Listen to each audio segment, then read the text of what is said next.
हमें अवसर मिला तो डबल इंजन की सरकार ने सीसा मऊ के सीवर पॉइंट को सेल्फी पॉइंट बनाने का काम किया। एक भी बूंद सीवर आज के दिन पे मां गंगा में कानपुर में नहीं जाता है।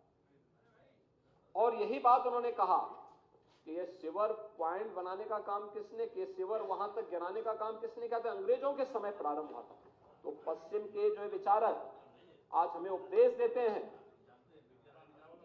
अपने करतूतों को नहीं देखते। और उन्होंने कहा कि उसको जिसको एक दूषित कहते थे, भारत के सनातन धर्मावलंबियों के लिए वह मां गंगा आज भी उतनी ही पवित्र है। और इसलिए उन्होंने इन सभी चीजों की परवाह किए बगैर, क्योंकि उन्होंने कहा कि यही नहीं, महाकुंभ में एक नया हिंदू विमर्श भी पैदा किया है।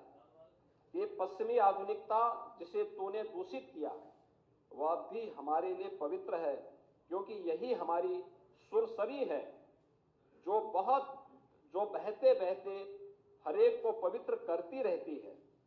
और विज्ञान भी तो यही कहता है कि बहता हुआ जल अपने आप को पवित्र करता रहता है। हमारी नदी संस्कृति यही है।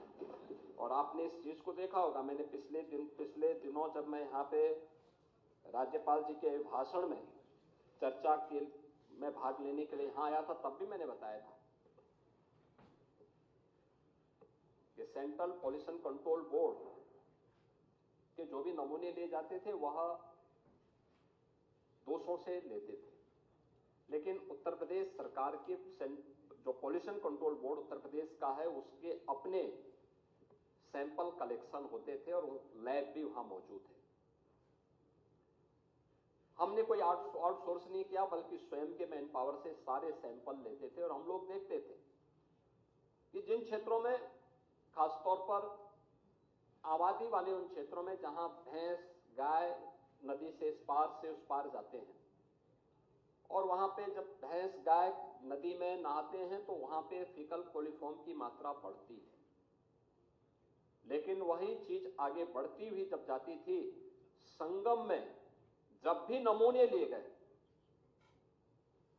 तो नमूने बीओडी के, डीओ के या फीकल कोलिफॉर्म के हमेशा वह शुद्धता के सभी मानकों को पूरा करते हुए दिखाई दिए हैं। और हर सैंपल को जनवरी से लेकर के फरवरी तक हर सैंपल वहां पे पास हुआ है। ये चीजें क्या दिखाती हैं कि हमारी मां गंगा या हमारी नदी संस्कृति हमेशा अपनी शुद्धता का ध्यान भी स्वयं रखती है, क्योंकि वही तो हमारी जीविका का आधार भी है और हमारे जीवन का आधार भी है।